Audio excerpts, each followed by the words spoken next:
e od bura.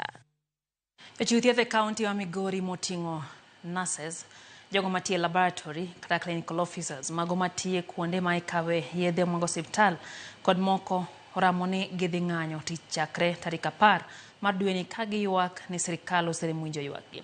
Jafwambo mar George Juma leronwa jochiw thieth go wacho ni sirikal oseremunjo dwaro maggi moriwo koda ka miyogi kony makare mar thieth, chwalnegi e lemo mamalo e kind mamoko.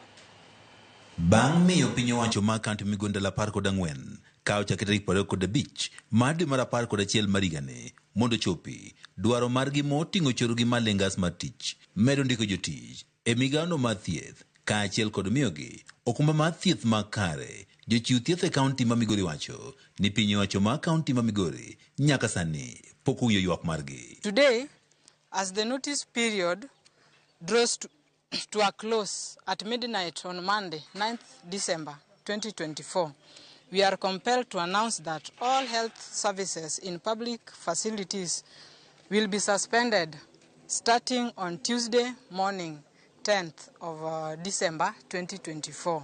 E kinde twak margi osiptal maduong' ma Migori, jochiw thiethgi kawo tele ko jagoro marwako ma clinical officers e kaunti ma Migori Maureen Maramba wacho piny owacho ma kaunti ma Migori osebedo mana katero gi koni kod koni nyaka ne gichiw notis Mandela 14.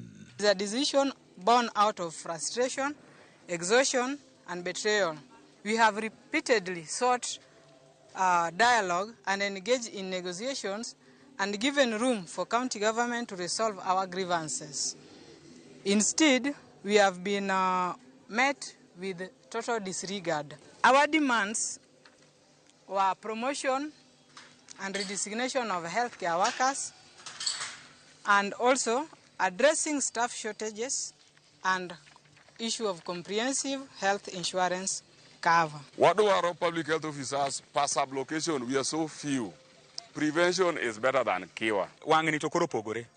Wasebedo kaka wan walenga do ngomo kwa dhiye mara ni yo waleng ni weche kok ber to wanti chare wan wang'anyo. Ang'eyo ni dispensaries gin ji achiel, but that's why we are requesting for more nurses to be employed.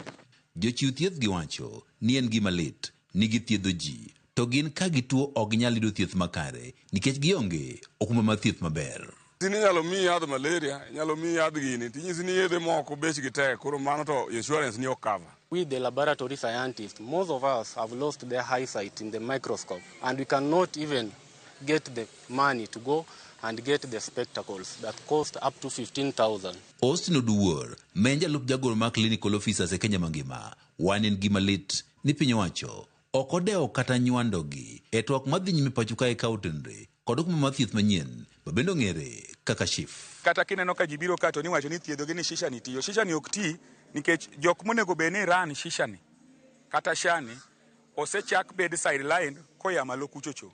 Jochiw thieth gi ma Migori wacho ni nok mar jotich e migawo mar thieth bende osemiyogi pek mokalo ka koro gidwaro mondo koro piny owacho mar kaunti ma Migori ondik jochiw thieth mamoko. In the whole county, we have only 34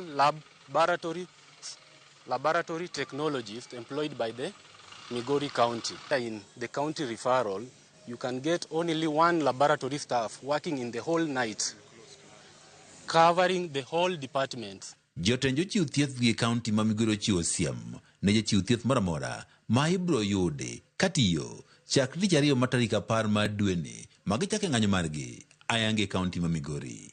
George Juma, Ramogi TV, Migori.